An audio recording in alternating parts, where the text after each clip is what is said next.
open that page, I'll search for my fix, find what I need in the deep dark abyss. Hi, everyone, and welcome to another podcast, AI Skeptics episode, where we're going to have a return guest, which is always nice. This is Hi. Becky Jaffe. Becky, you want to introduce Hello, yourself? Becky. Hi there. I'm Becky Jaffe, an artist and educator. Happy to be back thinking about these juicy topics with you. Becky, you may not know this about your own bio, but I'm going to add to it. You are the first guest that I'm aware of that was a tearjerker. You evoked tears in a listener to AI Skeptics on your last visit. You were talking about a student who you worked with, a tutor, I believe, who's dyslexic, and a listener, a friend of mine who is himself dyslexic, was really touched by your story. So yeah, I relay his thanks to you. I appreciate that. I mean, I think if artists are not touching our hearts, who is? There we go. Beautifully said. And that's a perfect segue into our topic. I was about to say. Yeah, it's actually your topic, Becky. Want to start? Yeah. We're talking about art and AI, which is, as people have broadly acknowledged, artists are the canary in the coal mine for AI. So, we have a lot of thoughts and opinions about AI, and happy to think through some of those together. Do you want to start with the article or elsewhere? Yeah, I mean, it's really just a hook, like the news hook, but it usually it's good to know what's going on, and then we get to talk about the broader topic. So yeah, let's start with the news. Well, I'll start with a couple of things that came up in my art life in the last couple of weeks. Yeah, sure. One is that I'm in a lot of forums where online and in person. Online, there are rules for artists about you can only be in this group and post if you're posting work that's not AI. And if it is AI, you have to say as much, but AI is not allowed. Like if you're in a collage forum, it all has to be analog, paper, scissors, glue, right? And there's a slippery slope there about digital collage, but the point is to stay away from AI and be honest about it. So, but of course these fora are difficult to regulate. And of course there's a lot of AI slop showing up in them and a lot of things passing as human made that is not in fact human made. And so I will look, as other artists will, and we'll run those images that we're interested in through AI detection software. And normally they'll tell you something like, yes, this is 100% AI or this is 100% human made. But recently I found an image I really liked that came up as 82% real. And I sent it back to the artist and I said, I ran it through an AI software detection, and it's 82% real. What does that mean? And neither the maker nor I understood what that meant. And it raises questions about how we think about AI. And we think that what's going on there is that there have been AI tools embedded in things like Photoshop for a very long time that are not labeled as such. And so if you're using any kind of post-processing or editing software, you may be using AI without even knowing it. Oh, interesting. And so it's you more think of it a was continuum. possibly picking up a real signal of AI, but that just the user didn't know they were doing it? The user didn't use something like DALL-E or any of the AI generated software. It's that they may have used a software editing program where they were using it without realizing they were using it, which really makes reporting challenging. Sure. And in the end, we couldn't really, that was our best guess about what 82% real means, but we don't really know. On your last visit, Becky, you talked about AI plagiarism checker in a college essay that you were working with somebody on. And you were saying that after you and this student, not AI, edited carefully by hand, the plagiarism checker came back saying it was more AI you're editing. So there, the checker was just flat out wrong. But you don't think that's what's going on here? I think there's problems with the checkers for sure. And I'm not a computer scientist, so I have no idea why there are so many problems with these. But so I'm left in the position to figure out, like, well, then what do we do with that? What does it mean if this piece is 82% real? Can we show it in a gallery or can we not? Well, that gray area where it's not all human or all AI is where a lot of the action is. Maybe we'll come to that in our final segment today of what should happen? What would a better system look like? But it's just not plausible that you can give things a binary, score. It is AI or it's going to be somewhere in between. And where it really matters in some sense comes down to economics, because one of the things that artists are doing, whether or not people acknowledge this, is we're keeping brick and mortar buildings open, galleries, print shops, art supply stores, camera shops. We're keeping like a local economy going. That's not a big box Amazon delivery thing. And so right now I'm about to jury an exhibit for a camera shop that's beloved in the East Bay, Looking Glass. And they've been around for about 35 years, kind of a hub of the photography community.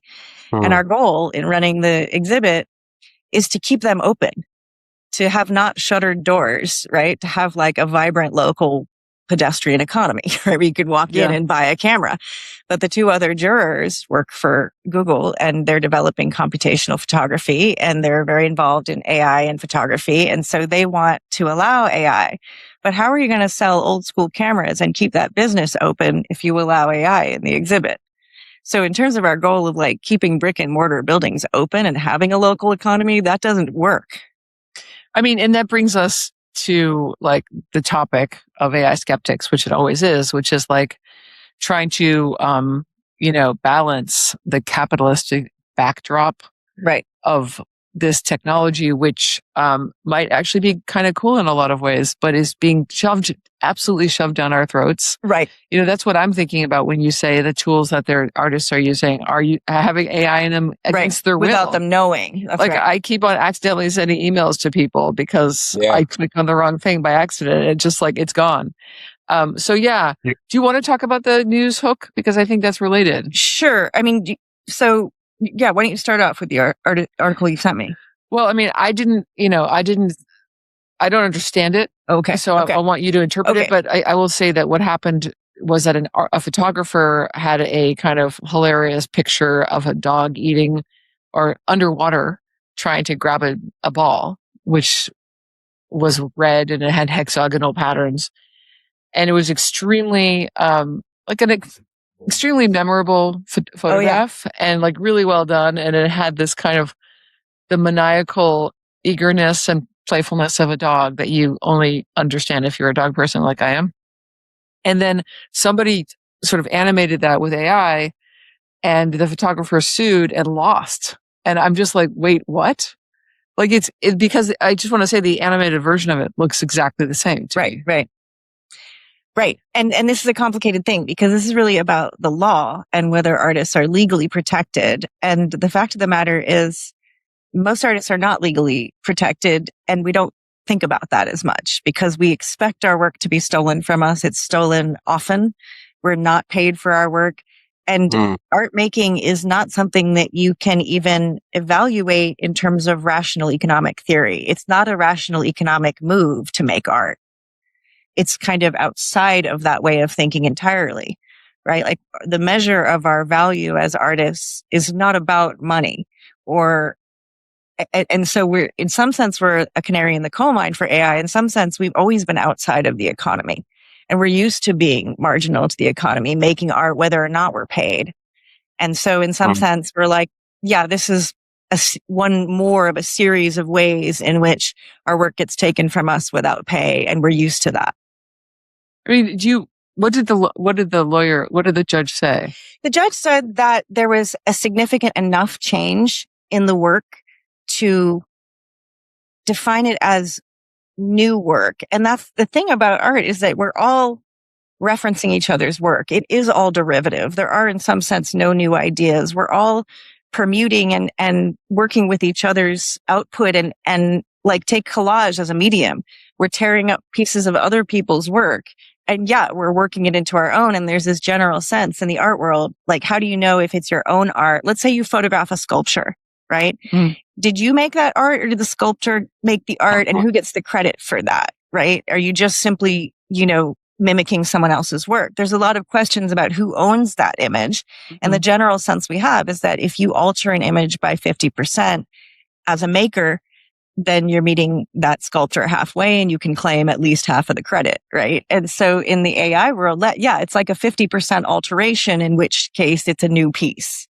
And there Even comes that's that a funny it has idea, some like sort of like 50%. pseudo-objective notion of statistic. Like It's not something you can quantify. Right. And the fact that what makes this sticky is that I did recognize that photographer's work. That was a particularly successful commercial portfolio that was globally successful. That person probably did make a pittance of money off of photo books, right? Which are not so much in circulation anymore. And then, when it turned into a cartoon, it was like a worse version of work we already knew and admired. Right. So I don't think it was a 50% transformation. I think it was a worsening of the original art. Right. Right. And that's a whole separate issue. And I would even argue that like just AI-ifying something makes it worse. Indubitably. There are very few cases of art making, and I'll tell you what those cases are, but there's very few where the art is getting better. Mostly it's getting worse. And the one case that's the exception to that is surrealist art. AI is very good at surrealist art, and in a time of rising authoritarianism, that's ripe for the creation of more surrealism. And you see in every society that's had an authoritarian regime, like think about the Latin American regimes of the 70s and 80s that were despotic. You had a lot of magical realism coming out in literature, a lot of surrealism coming out in visual arts. They go together, authoritarianism and surrealism. So AI seems to be really good at surrealism and satire, which we could use, but let's not call it. That's not what artists are up to typically, though. That's kind of one thing it's good at. But in terms of the aesthetic quality, it's not very good. I saw another article that was, it was a link off of one of the one about the photograph we're discussing. It talked about a photo gallery in, Ireland, which is the subject of controversy now because it's displaying AI created images that look like photographs, and it's part of a photography exhibit. And the subject of this series of AI created photorealistic images is the notion of an AI girlfriend. It's like commentary on AI that was created using AI being displayed in a photo gallery, which is upsetting many of the photographers in that this gallery is meant to serve. So it definitely folds in on itself. I wanted to say one more thing about the actual dog underwater image. Just to go off of your point, Becky, where it's like, if the initial motivation is just like not economic or commercial in nature, it's always going to be awkward to try to push it up against that kind of framework. Well, in the article, they talked about how what was the judge thinking when they threw out this claim? And I guess it was a German court, I think, according to the article. And they talked about what parts of an image are protected by German copyright. For a photograph, the framing, the perspective, the lighting, the sharpness. Things that are not protected by the copyright, the subject, the motif, or the idea. So, they took a swing at objectifying, what are the protectable parts of a photograph, what are not. I don't know if I have any thought at all on like that particular definition, but the notion of a definition that is like tied to some qualities of the photograph or the image itself already feels flimsy to me. Like it just like, what an impossible task. Copyright has never been useful to artists because the most successful artists get their work stolen.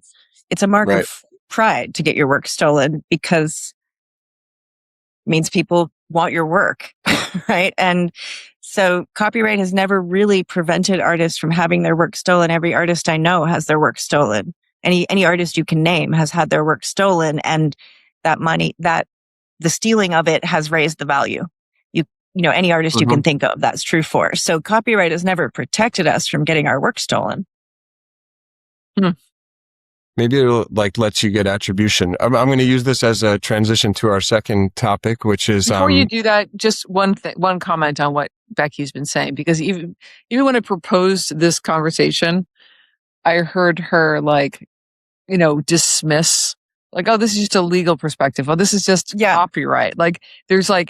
There's a kind of dismissiveness in the tone of her voice that it reminds me of our conversation last week. Becky, you weren't here for this, but like with prediction markets, when we talked to Jonathan about prediction markets and how prediction markets flatten everything into binaries that doesn't make sense. Even with the things that it should make sense for, like whether like there was a credit default swap, like whether there was a default for a company, even those things don't make sense that are like formal in some sense, legal formal. Mm-hmm. But it just I guess I want to strike that analogy that like AI is another kind of technology like copyright, like the law itself, that actually just doesn't interact well. Right. With art. This is not part of the art world. We don't think about copyright. I mean, you can, but it's a waste of time because you're going to have your work stolen and you might as well accept that. And you're told that very early. Yeah. And we all know artists who have had their work stolen. It's illegible. And the artists who spend their time trying to enforce copyright don't make art. That's not living your life as an artist. So it's just like, I guess what I'm saying is that there's systems of thinking about things, and these systems they're not legible to each other. And I think the system of art does not understand the system of law or the system of AI. Not at all. Because art making, for the people who do it, it's more like praying. And nobody would think about copyright protections for prayer or monetizing prayer. Or it's like being a bird and singing. And nobody would think about, sort of credit to the bird for singing. The bird sings to live, not to get credit or to get paid. You know what I mean? That's part of being an artist, is you must make.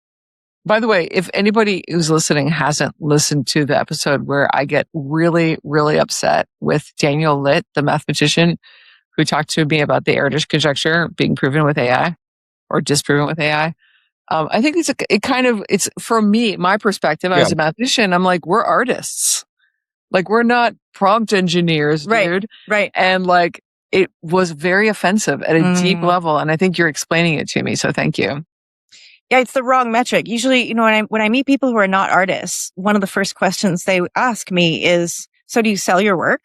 They go straight to money, which is like, for an artist, that's really the wrong conversation. It's just not at all what we're interested in, and nor what we want to talk about. I mean, sure, we want to survive in a tough economy, but that's not what we're thinking about or motivated by.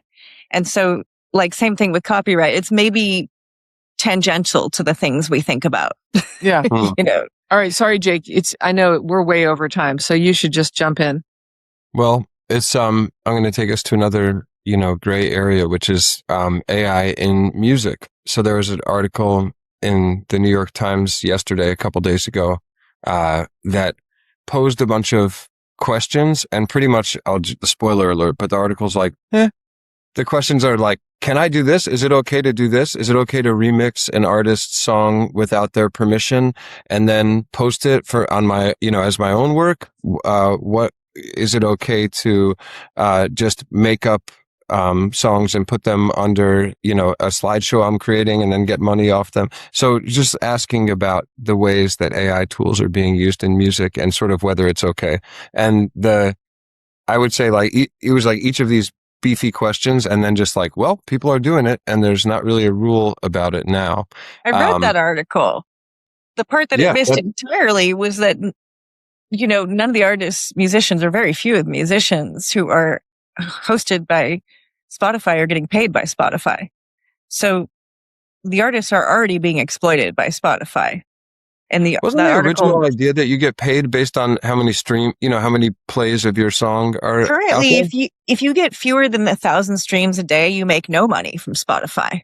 And how many artists are meeting that threshold?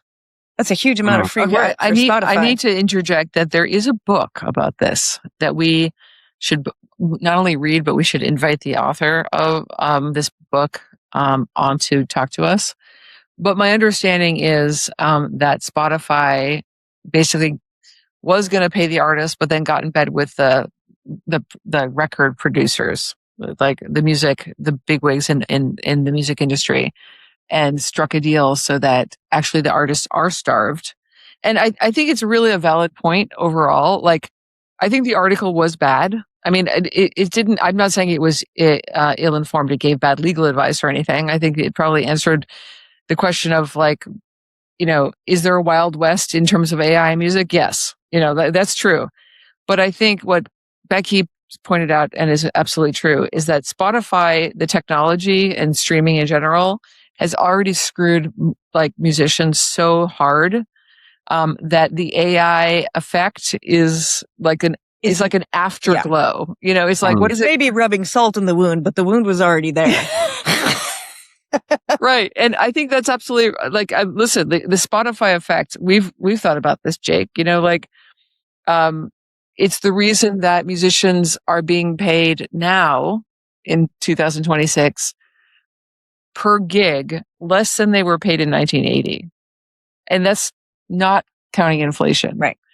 They're being paid pittance, and they're all expected to play the same exact Billy Joel songs. Right. Why? Because streaming has made everyone flatten. Right. I'm going to say it again, flatten our notion of what is music, what's local music. Right. Like there's so many things we could say about this, but I feel like the boondoggle that the New York Times article played on us was that it made it seem like AI is a culprit here, whereas actually it is the existing Spotify and others like industry that is probably a much, much bigger problem. Right. Yeah, they could certainly make stronger protections against just like pure AI slop being on their platform, or it was not in the Times article that we just mentioned, but in one a little while further ago that talked about how you'll just be listening now on Spotify and you'll get algorithmed into a music that appears to be like, it appears to have an artist behind it, but that artist is just an AI avatar. Like it's thoroughly that happened AI to me music. recently, and it made me cancel my Spotify. Really? Yes. Here's what happened. I heard a song on my local radio station, and I went and I was driving, and I got to my apartment. I was like, I want to hear that again. That was great. I heard it again, and I ignored it after that because I was doing other stuff, and it just started playing other music, and it was terrible. And I looked at my like automated feed, and I realized that the next 10 songs after the song I asked for were all AI, and they were all vaguely similar to the song that I actually liked, but they were all terrible. And I was like, are you fucking kidding me? Because number one, I don't want to hear AI music. That should be an opt-in. Right. Opt-in rather than, And second of all, like this is just another way for you to avoid paying artists. Absolutely. Well, it is. That's what I think, Kath. And I really think it's maybe the Spotify effect was already here, but like with the advent of fully AI music and the fact that your algorithm can just steer into that lane, like that is the next, that's the next move in this chess game of screwing the artist. Cause like if it's just a thoroughly AI song, there's no artist anywhere in there who's going to get paid, you know, well, modulo the copyright lawsuits for the AI companies and training those things. But, it's really like that's a black hole that just has no artist anywhere, even at its bottom. And I think that's like that would be the standard commercial move now, right? As soon as the listener is no longer like actively doing a search, we'll just steer them into a pure internal royalties AI lane. But I mean, I have a good friend who makes AI music, and he writes songs and then he gets AI to finish them. And he's done a couple albums that way. And the problem is that like, I'm not going to listen to that. I love him, but I'm not going to listen to that. Like, I just not. Right. And in fact, probably nobody's going to listen to that. Right. I want to hear the songs that he did with musicians, which he's also doing. And it's much, much, much more expensive, but he gets to do it with actual live musicians. And I'm just 100% more interested in that. So I guess what I'm asking, it's really a question, like, isn't Spotify actually going to get screwed by AI slop? Isn't it actually bad for their business? It's interesting. I mean, there's a parallel question here with Granta Magazine. Did you guys track that story? Granta Magazine is one of the best literary magazines in the country, and they still publish a print version and pay their short story writers. So they had their annual contest, which is quite prestigious. Oh, yes. And the winning short story, readers caught the fact that it might have been AI produced. And readers are quite unhappy about this. There's actually still an open question of whether the winning piece was AI produced or not. And it's created quite a hullabaloo in the literary world because short story authors, it's so hard to get paid at all, but if AI is taking the top position and disguised as such, certainly nobody's getting paid. Right. Yep. So, it's hitting every part of the art world for sure. Music, literature, everywhere. I mean, look, we only have, go ahead, Jake. Well, maybe you can bring us here in the final segment, like what would a better future look like? But like, it's not, to me, it's just not good enough to say, oh, no AI in the short story. Like, you have to be more specific. We need a more precise way to talk about 76% AI or less. No, that's not. It's just kidding. Yeah, it's going to be a percent. I mean, what would it look like to have a better way of talking about this? It's not a 0-1 and it's not a percent. I don't know. It's a what? It's a what's how? so complicated how about this? I mean, the reason why this is a hard question for me to answer as an artist is that so much of the value of art making is not in the final piece. It's in the process. And so if you're only evaluating the percent of AI used in the final piece, that's not really getting at the value of art. So certainly not to the maker. And so how do you evaluate the utility to the maker of making the art, which has value and might be one of the only sources of reward for the artist, because we typically don't get paid. Well, I mean, but other people get pleasure from your art. That's a reward too. Which you can't exactly quantify. Also not measured. Right. That's right. I mean, I love this idea. Like, I actually had this stupid idea, now I acknowledge, of saying like, oh, what's a better legal system to reward artists and to keep them employed? And I realized that I was falling prey to that same mistake of thinking that we could make something legible to the legal system that is just not in the same terms. Right. And honestly, I'm going to say something that nobody here is going to want to hear. But if you want to support artists, you've got to vote for rent control. That's one of the only ways that artists can survive is rent control. And I know nobody who owns a house wants to hear that because it brings down market value and et cetera, et cetera. But in terms of artists surviving anywhere, it's about rent control. Because it's about affordable housing. It's about affordable housing. Yeah. And, because the galleries get at least 50% of what we sell. Right. And that doesn't count the materials cost. So even take AI out of it. Like, artists have always struggled with making any money, enough money to live off of their work. And so you've got to have affordable housing if you want art and artists at all, which it turns out. Like worrying about preserving the artists, not the art. So far I've just been thinking about, well, how would you characterize art that was made with more or less AI? But like what you're saying is, it's like art is just the product of artists, and artists are the magical unicorn thing, and artists are the thing that don't mesh with a commercial mindset or a legal framework. So I wonder if you could count the number of self-declared artists. I mean, I can metricify this and make it boring right away. Yeah. I mean, look, I think what at a higher level, if you don't mind, like what we're talking about is just anybody who's not, got a clear path to a dignified life, in this quantified existence that we're like diving into head first, right? Where AI is doing all the things that we used to do and get paid for. Like, how do we preserve our dignity? In some ways, I mean, I know that I started off by claiming that artists are the canary in the coal mine, but that's not quite right, because we've always been parallel to the economy, and we're going to survive because we've always been outside of the economy. We're like the rats on the margins, right? So we're going to keep producing.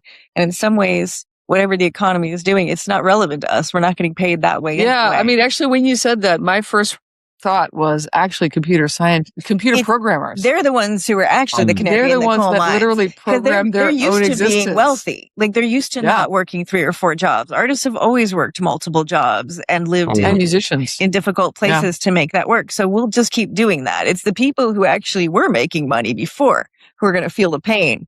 We'll be fine. I mean, literally, the way I think about it is the programmers who built AI, like, programmed themselves out of the job.